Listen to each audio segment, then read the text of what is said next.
যেহেতু আমরা হ্যাঁ বোর্ডে আমরা বিজয় হয়েছি, সেই হিসাবে তো করা উচিত, বাট ওনারা করতেছে না।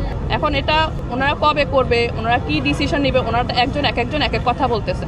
ওনাদের তো ডিসিশনেরও ঠিক নেই। যতদিন আমাদের গণভোটের হ্যাঁটা বাস্তবায়ন না হচ্ছে, আমরা রাজপথে থাকবো। আমাদেরকে রাজপথ থেকে সরানো যাবে না, আমাদেরকে এটা বাস্তবায়ন করতে হবে।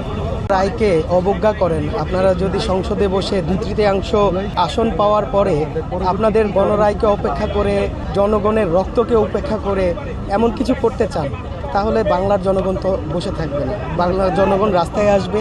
জুলাই আন্দোলনে যেইভাবে বাংলার জনগণ রুখে দিয়েছিল সব কিছু, ঠিক এইভাবেই আমরা রুখে দাঁড়াবো। সবার আগে সংস্কার পরিষদ গঠন করতে হবে, সংবিধান সংস্কার করতে হবে, পাশাপাশি অন্যান্য যেই স্টেক হোল্ডারগুলি আছে সেগুলি সংস্কার করতে হবে। তারপরে সংসদের সংস্কার পরিষদ গঠনের জন্য মূলত আমরা এখানে এসে দাঁড়িয়েছি। বিএনপি সরকার যে জনগণের রায়কে অস্বীকার করছে, গণভোটকে অস্বীকার করছে, সেটা বিএনপি করতে পারে না। বিএনপির বুঝতে হবে যে এই সংসদ দাঁড়িয়ে আছে জনগণের রায়ের উপর, জনগণের ভোটের উপর।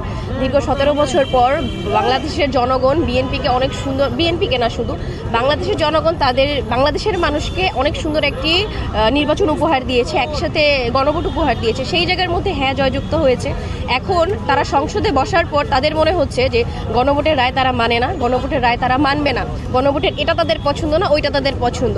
এভাবে করলে তো আসলে সংসদ চলে না। তারা সংসদে যাওয়ার আগে বলেছে যে গণভোট হচ্ছে জনগণের রায়। সালাউদ্দিন ভাই নিজেই ঐকমত্য কমিশনে বলেছে গণভোট হচ্ছে জনগণের রায়, সেটা পরবর্তী সংসদ মানতে বাধ্য থাকবে। যে উনি নিজেই এই কথাটা বলার পর এখন হুট করে তারা ক্ষমতায় বসার পর তাদের মনে হচ্ছে যে সংবিধান সংস্কার পরিষদ করা কোনোভাবেই সম্ভব না।